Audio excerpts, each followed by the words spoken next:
La sainte convocation de la Pâque est venue. Aujourd'hui, prenons le temps de partager ensemble la parole de Dieu avec le sermon intitulé « La Pâque et la famille de Dieu ». Quand nous considérons la question de notre âme, nous réalisons que nous avons vécu une vie vraiment glorieuse avec Dieu, dans le royaume des cieux.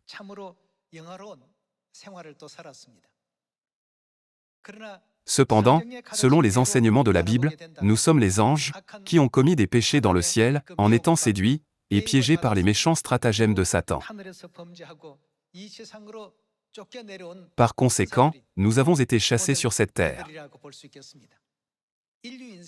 Tous les êtres humains vivant sur la terre sont des pécheurs qui ont été expulsés du royaume des cieux.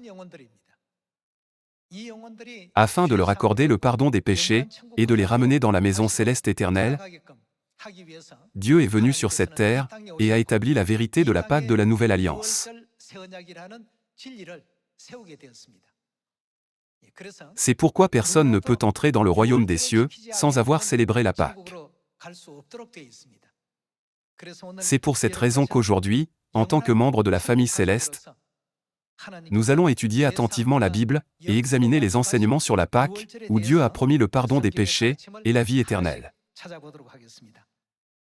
Tout d'abord, en réfléchissant au titre du sermon d'aujourd'hui, la Pâque et la famille de Dieu, confirmons si nous sommes membres de la famille de Dieu ou non. Beaucoup de gens pensent que Dieu le Père n'est qu'un titre, comme enseignant à l'école ou professeur à l'université. Mais ce n'est pas un simple titre. Il y a une relation réelle entre Dieu le Père et ses enfants. Le témoignage de Jésus-Christ et de tous les prophètes se trouve dans toute la Bible. Il témoigne de l'étonnante vérité que nous sommes les enfants de Dieu le Père, qui est aux cieux.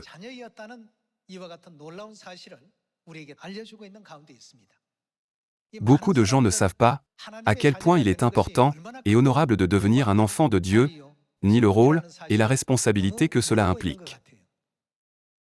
En raison de cette méconnaissance, bien que nous partagions la bonne nouvelle de la précieuse bénédiction de devenir un enfant de Dieu, les gens dans le monde l'aperçoivent simplement comme une doctrine.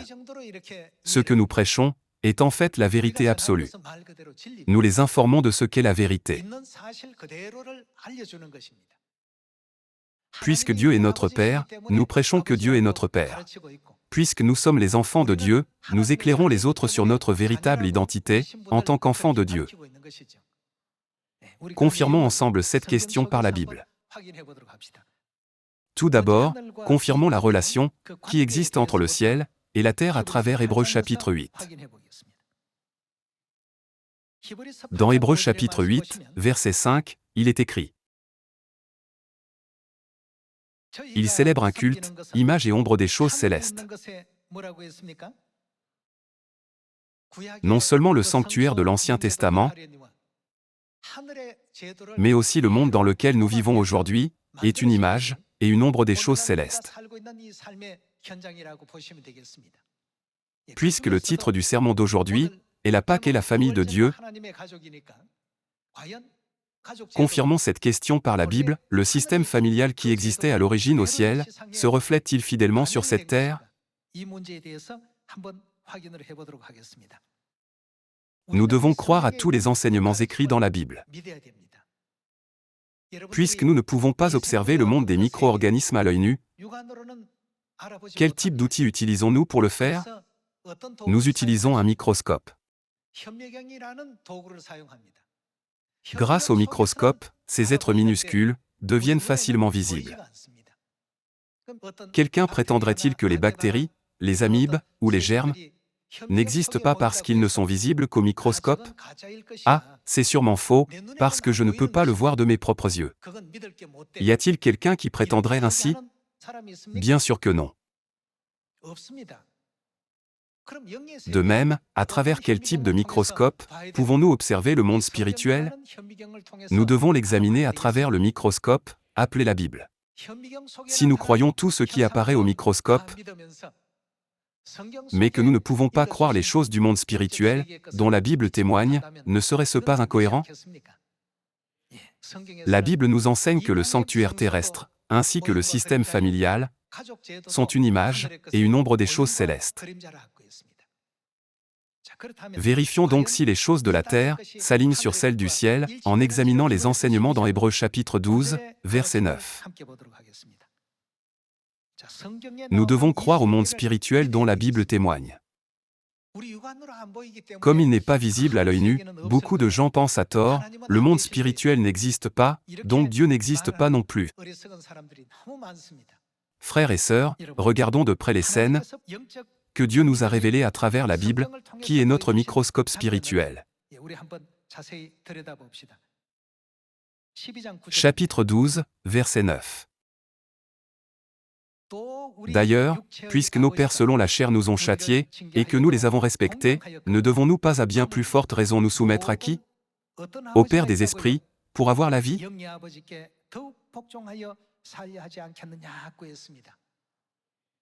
Dans le système familial sur cette terre, il y a un Père.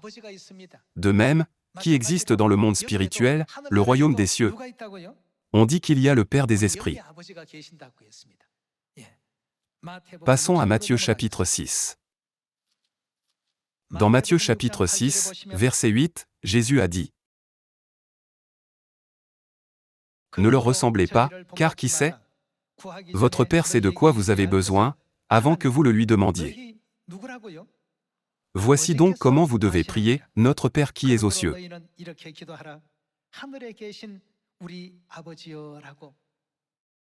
Jésus lui-même nous a enseigné comment nous devons prier en nous disant même les mots que nous devons utiliser. Qui ont nos esprits?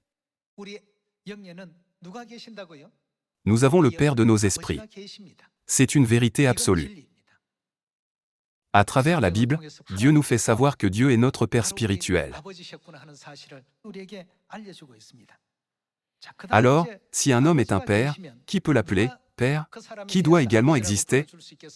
Il y a beaucoup d'hommes adultes ici, mais le simple fait d'avoir la quarantaine ou la cinquantaine ne fait pas automatiquement de quelqu'un un père. Qui doit être là? Il doit y avoir ses enfants. Ce n'est qu'alors qu'il peut être appelé père. Voyons 2 Corinthiens chapitre 6. 2 Corinthiens chapitre 6, verset 17.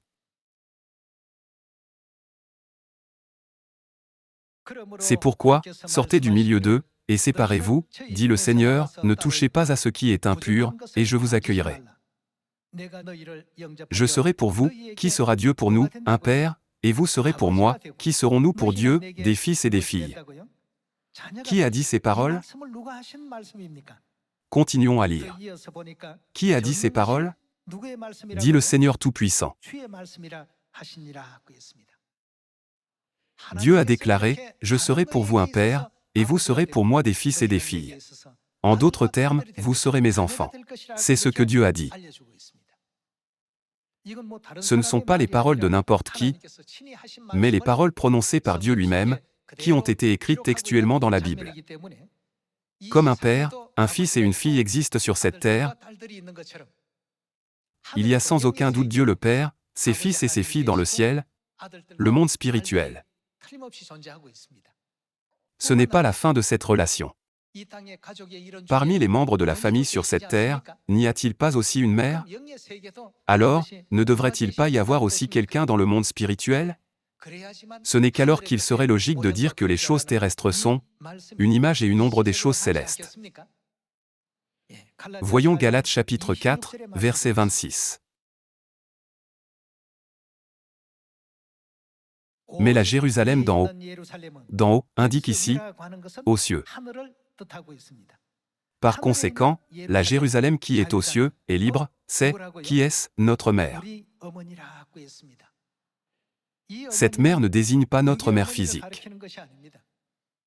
Au contraire, la Bible nous informe que la Jérusalem qui est aux cieux est libre, et qu'elle est notre mère.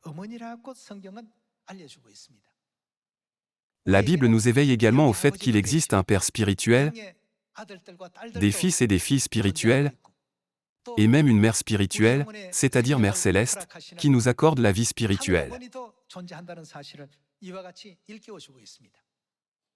Dieu nous a révélé que comme il existe une famille physique sur cette terre, Il existe une famille spirituelle dans le ciel. Qu'est-ce que les membres de la famille ont en commun? Ils partagent le même sang. C'est pourquoi, quand on parle du système familial, on ne peut pas négliger l'importance de cette relation liée par le sang. Comme le dit le proverbe, le sang est plus épais que l'eau. Même lorsque les frères et sœurs se disputent, peu de temps après, ils jouent, parlent, partagent de la nourriture et se sourient. Ce lien indestructible existe parce qu'ils font partie de la même famille. En revanche, s'il y a une querelle ou un problème entre des gens qui ne sont pas liés par le sang, il est généralement un peu difficile de le résoudre. C'est le cas de ceux qui ne sont pas liés par le sang.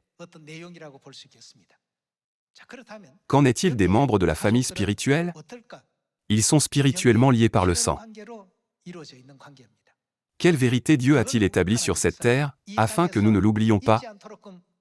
La Pâque.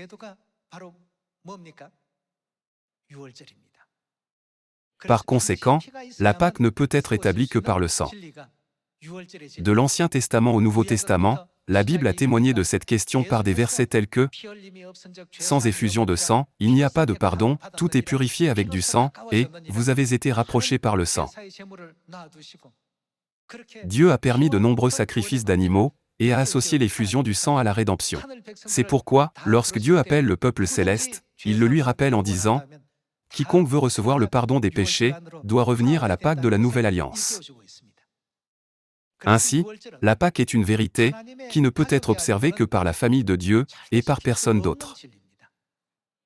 Même s'il ne possède pas une connaissance approfondie de la Bible, il réalise que la Pâque est la parole de Dieu dans la Bible.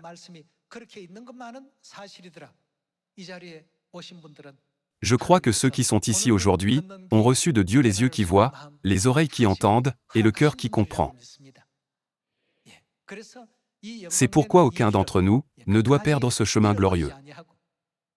Nous devons tous nous efforcer d'entrer dans le royaume des cieux. Alors, découvrons comment un lien de sang spirituel peut être établi par la Pâque en allant à Jean chapitre 6.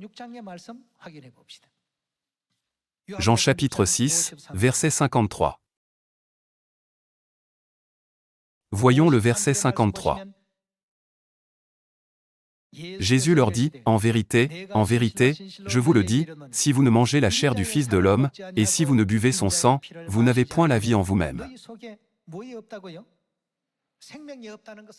Lorsque quelqu'un n'a pas la vie en lui, cela n'indique-t-il pas qu'il est mort? La Bible nous enseigne que ceux qui n'ont pas la chair et le sang du Christ en eux sont tous considérés comme morts. Verset 54. Celui qui mange ma chair et qui boit mon sang, qu'est-ce qu'il a?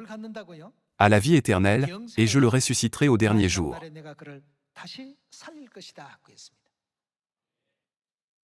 Celui qui mange la chair du Christ et qui boit son sang a la vie éternelle.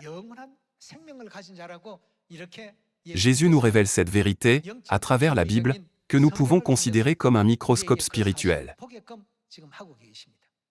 Nous devons accepter et croire cette vérité telle qu'elle est. Personne ne peut nier les phénomènes observés au microscope. Cependant, certains disent, le contenu de la Bible ne concerne que les chrétiens. Il ne nous concerne pas. Quant à ces gens, même si Dieu leur révélait la vérité, ils ne posséderaient toujours pas le discernement, le jugement ou le sens suffisant pour comprendre ce qu'on leur montre. Finalement, même si on la leur montre, ils ne la reconnaissent pas. Pourquoi? C'est parce qu'ils sont spirituellement morts. Ainsi, même s'ils entendent la vérité, ils la nient. Pourquoi? Parce qu'ils sont spirituellement morts, ils manquent de discernement. Pourtant, ceux qui mangent la chair du Fils de l'homme et qui boivent son sang peuvent comprendre et croire cette vérité. La Bible nous dit que cela est possible parce que ces gens sont des enfants de Dieu. Passons au verset 55. Dans le verset 55, Jésus dit « Car ma chair est vraiment une nourriture, et mon sang est vraiment un breuvage. Celui qui mange ma chair et qui boit mon sang demeure en moi, et je demeure en lui. Comme le Père qui est vivant m'a envoyé, et que je vis par le Père, ainsi celui qui me mange vivra par moi.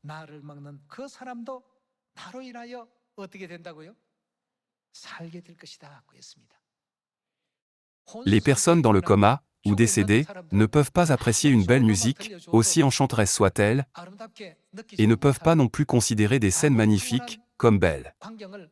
Pourquoi? C'est parce qu'elles sont mortes. Dans un état sans vie, elles sont incapables de percevoir, ou d'expérimenter quoi que ce soit. Nous devons donc avoir la vie. Alors, comment pouvons-nous avoir la vie? Nous devons manger la chair du Fils de l'homme, et boire son sang. Lorsque la chair et le sang du Christ existent en nous, nous recevons ce titre de Dieu. Quel est ce titre? Nous recevons de Dieu le titre de mes enfants. En d'autres termes, nous devenons des enfants de Dieu, qui héritent de la chair, et du sang de Dieu, nos parents spirituels. Qui est Dieu? N'est-il pas le roi des rois, et le Seigneur des seigneurs, qui règne sur l'univers entier? N'est-il pas le Créateur, qui a créé les cieux, la terre, et tout ce qui y est contenu par sa parole? N'est-il pas celui qui a divisé la mer Rouge par sa parole, et qui a fait pleuvoir la manne du ciel sur les Israélites pendant 40 ans? Nous sommes en effet les fils et les filles de Dieu Tout-Puissant. Notre statut actuel sur cette terre peut sembler insignifiant, car nous suivons les ordres de nos patrons sur notre lieu de travail. Cependant, ce n'est absolument pas notre véritable identité. Nous vivons de cette manière, temporairement, pendant que nous vivons dans ce monde pécheur en tant qu'étrangers.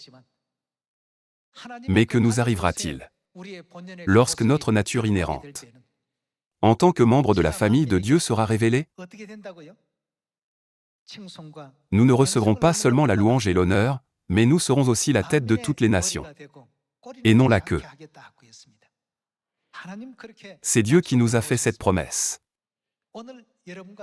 Aujourd'hui, nous héritons de la chair et du sang de Dieu et devenons ses enfants. Pour ce faire, Dieu nous a accordé une règle appelée la Pâque, qui nous permet de manger la chair du Fils de l'homme et de boire son sang. Cette Pâque est en effet d'une grande importance pour la famille céleste. Matthieu chapitre 26, verset 17. Dans Matthieu chapitre 26, verset 17, il est écrit: Le premier jour des pains sans levain, les disciples s'adressèrent à Jésus pour lui dire: Où veux-tu que nous te préparions le repas de la Pâque? Il répondit: Allez à la ville chez un tel, et vous lui direz: Le maître dit, mon temps est proche, je ferai chez toi la Pâque avec mes disciples. Les disciples firent ce que Jésus leur avait ordonné, et ils préparèrent la Pâque. Jusqu'alors, les Juifs célébraient la Pâque en égorgeant des agneaux et des boucs, mais Jésus a préparé la Pâque avec du pain et du vin. Passons au verset 26. Verset 26. Pendant qu'il mangeait, Jésus prit, que prit-il? Du pain, et, après avoir rendu grâce, il le rompit, et le donna aux disciples, en disant: Prenez, mangez, ceci est mon corps. Il prit ensuite une coupe, et, après avoir rendu grâce, il la leur donna, en disant: Buvez-en tous, car ceci est le sang de qui? Mon sang, le sang de l'Alliance, qui est répandu pour beaucoup, pour le pardon des péchés.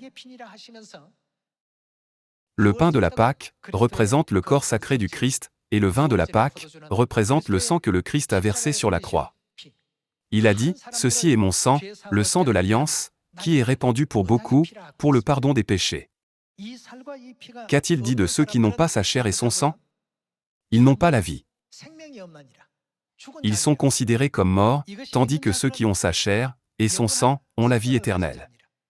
Dieu a fait une distinction entre les deux. Aujourd'hui, nous allons manger le pain de la Pâque et boire le vin de la Pâque, conformément à cet enseignement. Cette cérémonie se déroulera selon l'ordonnance promise par Dieu. ceux qui ont la chair et le sang du Christ sont membres de la famille de Dieu. À travers cela, Dieu distingue ses enfants de ceux qui ne le sont pas, ainsi qu'entre ceux qui recevront le pardon des péchés, de ceux qui ne le recevront pas. Pour cette raison, quelle signification Dieu a-t-il donnée au vin de la Pâque? Qu'est-ce que Dieu nous a enseigné au sujet de son sang? Il a dit, « Ceci est mon sang, qui est répandu pour beaucoup, pour le pardon des péchés. » C'est extrêmement important. Qu'arrivera-t-il à ceux qui n'ont pas le sang du Christ? Ils ne pourront jamais faire partie de la famille céleste. Ils ne peuvent certainement pas devenir les enfants de Dieu, ni avoir le droit d'appeler Dieu leur Père. Ceux qui célèbrent aujourd'hui la Sainte Pâque de la Nouvelle Alliance sont convaincus que Dieu est leur Père. C'est la vérité indéniable. Vérifions de nouveau ce fait en allant à Luc chapitre 22. Voyons Luc chapitre 22, verset 7. Le jour des pains sans levain, où l'on devait immoler la Pâque, arriva, et Jésus envoya Pierre et Jean, en disant, « Allez nous préparer la Pâque, afin que nous la mangions. » Passons au verset 13. Ils partirent, et trouvèrent les choses comme il le leur avait dit, et ils préparèrent la Pâque. Voyons le verset 14. L'heure étant venue, il se mit à table, et les apôtres avec lui. Il leur dit, « Que ressentait-il à propos de cette Pâque? J'ai désiré vivement manger cette Pâque avec vous, avant de souffrir. » Quelle est exactement la Pâque que Jésus a désiré vivement célébrer, en sachant qu'il serait crucifié le lendemain? La Bible écrit qu'il priait instamment à Gethsémanê, et que sa sueur devint comme des grumeaux de sang, qui tombaient à terre. En sachant que le moment de sa souffrance était imminent, pourquoi a-t-il désiré célébrer si sincèrement la Pâque? En d'autres termes, pour la même raison que nous utilisons un test décisif, la Pâque contient quelque chose de très important qui sépare les enfants de Dieu de ceux qui ne le sont pas. Jésus a dit, « Celui qui mange la chair du Fils de l'homme, et qui boit son sang, a la vie éternelle. Celui qui ne mange pas la chair du Fils de l'homme, et qui ne boit pas son sang, n'a pas la vie en lui-même. » Jésus nous a déjà enseigné comment distinguer les enfants de Dieu de ceux qui ne le sont pas. Passons au chapitre 22, verset 19.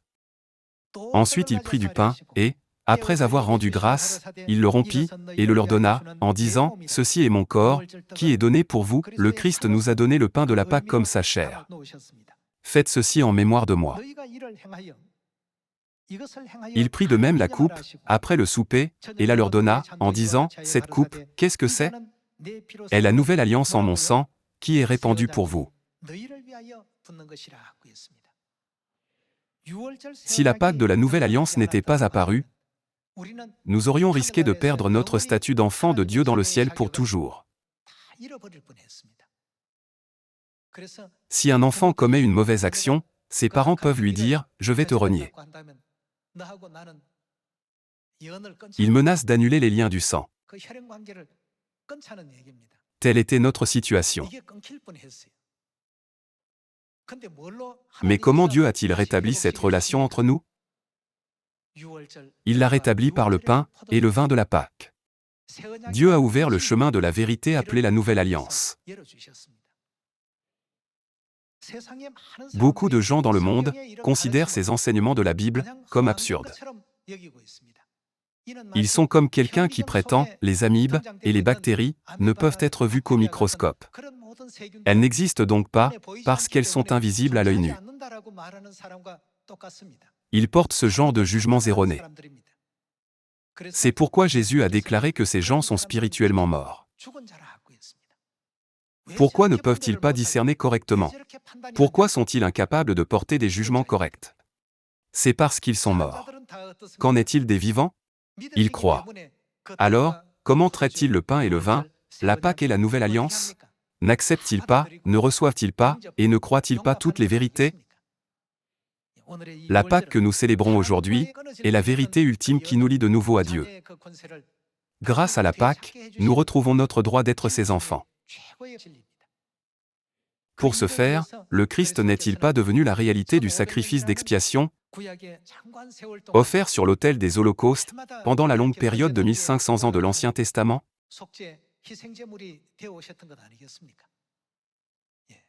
En réfléchissant à toutes ces questions, nous pouvons voir la grande signification du sang.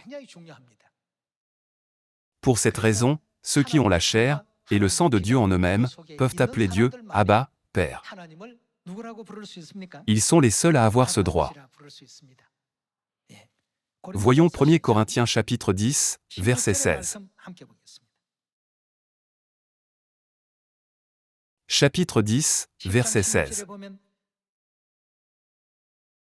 La coupe de bénédiction que nous bénissons, n'est-elle pas la communion à quoi?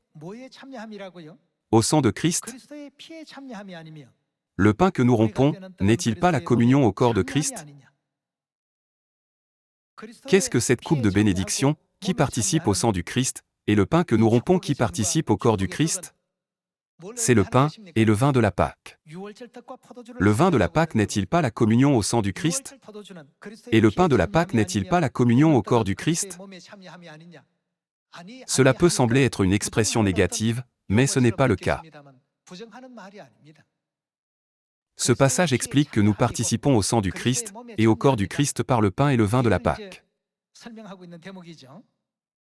Continuons avec le verset 17. Puisqu'il y a un seul pain, nous qui sommes plusieurs, nous formons un seul corps. Pourquoi? Car nous participons tous à un même pain. Passons au verset 21. Vous ne pouvez boire la coupe du Seigneur et la coupe des démons, vous ne pouvez participer à la table du Seigneur et à la table des démons. Voulons-nous provoquer la jalousie du Seigneur? Sommes-nous plus forts que lui? Dans 1 Corinthiens chapitre 10, la Bible conclut la question de la Pâque. Il ne s'agit pas simplement de manger un morceau de pain et de boire une coupe de vin. La chair et le sang sacré du Christ demeurent en nous. Dès lors, nous avons le privilège, en tant qu'enfants de Dieu, d'appeler Dieu Père et Mère. Les anges empêcheraient-ils les enfants de Dieu de franchir les portes du royaume glorieux des cieux? Les princes et les princesses peuvent franchir librement les portes du palais.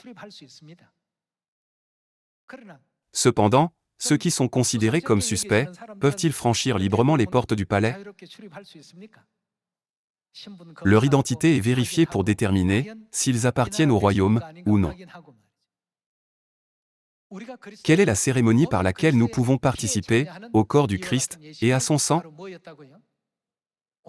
C'est la Sainte Seine de la Pâque, avec le pain et le vin, que nous célébrons aujourd'hui. C'est ce que Jésus a partagé avec nous dans la chambre haute de Marc il y a 2000 ans. Voyons Éphésiens chapitre 2, verset 11. Chapitre 2, verset 11. C'est pourquoi, vous autrefois païens dans la chair, appelés incirconcis par ceux qu'on appelle circoncis, et qui le sont en la chair par la main de l'homme. Souvenez-vous que vous étiez en ce temps-là sans Christ, privés du droit de cité en Israël, étrangers aux alliances de la promesse, sans espérance et sans Dieu dans le monde.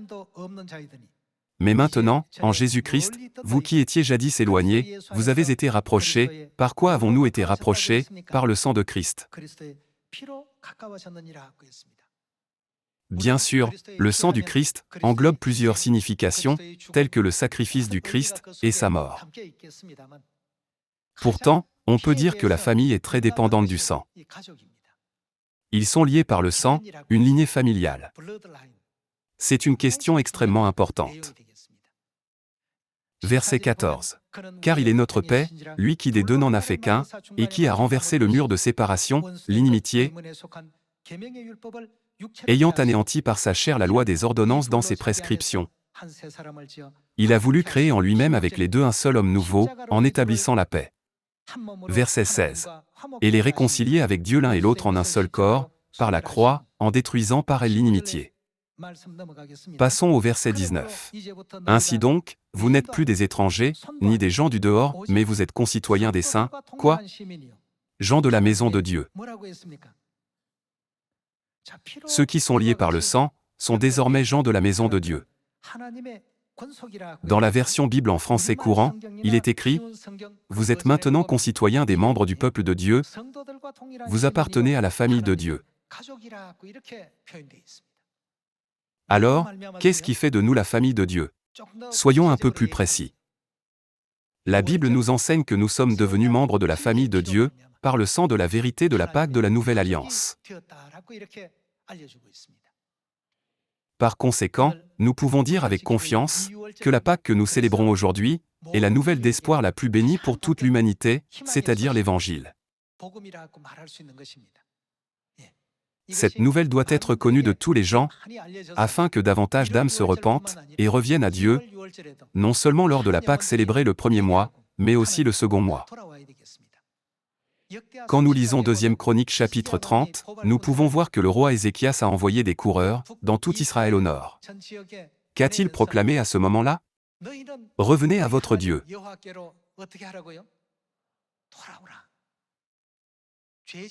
La Pâque est la vérité qui permet aux enfants célestes, qui ont péché dans le ciel, et qui ont été chassés sur cette terre, de se repentir pleinement, et de revenir à Dieu. Par la Pâque, Dieu nous accordera certes des bénédictions sur cette terre, mais ce que nous devons espérer, ce sont les bénédictions dans le royaume éternel des cieux. Tout ce qui se trouve sur cette terre est transitoire et éphémère. Puisque ce monde est composé de choses limitées, rien n'y est éternel. C'est pourquoi les gens décrivent souvent notre vie comme un bref voyage qui passe en un clin d'œil, n'est-ce pas? En d'autres termes, cette terre n'est pas un endroit où nous demeurons éternellement, mais plutôt une escale temporaire. Aujourd'hui, nous avons confirmé que nous sommes devenus membres de la famille de Dieu par le sang sacré du Christ lors de la Pâque. Il y a 2000 ans, dans la chambre haute de Marc, Jésus a dit « J'ai désiré vivement manger cette Pâque ». Nous devons graver profondément dans notre cœur et nous souvenir toujours à quel point Jésus désirait sincèrement et vivement célébrer la Pâque. Mais regardez autour de vous. Il n'y a pas d'église qui célèbre la Pâque. Si vous étudiez l'histoire du christianisme, vous constaterez que la Pâque a été abolie lors du concile de Nicée au IVe siècle. Néanmoins, puisqu'elle est établie par Dieu, elle doit rester vraie pour toujours. C'est parce qu'elle a une signification profonde. Grâce à cette Pâque, nous recevons le corps et le sang du Christ, et nous devenons les fils et les filles de Père Céleste et de Mère Céleste. Nous sommes devenus les enfants célestes, qui recevront le pardon des péchés et le salut éternel, et qui entreront dans le royaume des cieux. Avec une gratitude sincère envers Dieu pour sa grâce, j'aimerais conclure le sermon d'aujourd'hui sur la Pâque. Merci beaucoup.